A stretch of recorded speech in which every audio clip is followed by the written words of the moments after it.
अगर किसी ने कहा जी कोई एक गुनाह बता दे जो मैं ना करूं, मैंने कहा अच्छा झूठ ना बोला करो।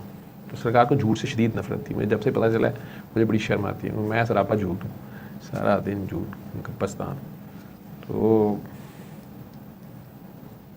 लेकिन जब उन हस्ती ने उस सिर्फ उस एक बात पे बस बस वो दांतों को पसीने आ गए उनको जब वो हर काम करने से पहले वो सोचे कि अगर हजूर को बताऊंगा फिर मैं झूठ बोलूँगा मैंने नहीं किया या कैसे। वो सिर्फ एक झूठ ना बोलना जो कि हमारे माशरे में आजकल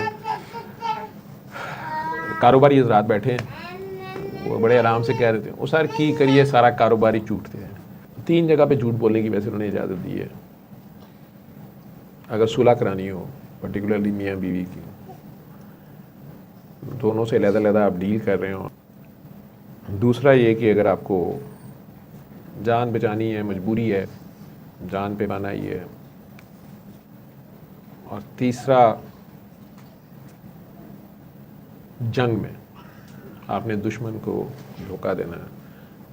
आप जंग में हैं, हालत जंग में हैं, आपने अहमी छोड़नी है कि हमारे पास भी फलाने त्यारे हैं, ठीक है, चाहे वो सारे त्यारे लाहौर की नहर पे लैंड किए हुए हों, भाईजान पूरी तो दो लेकिन आप कह सकते हैं कि हमारे पास भी बहुत बड़े जहाज़ हैं और अगर हमने चला दिए ना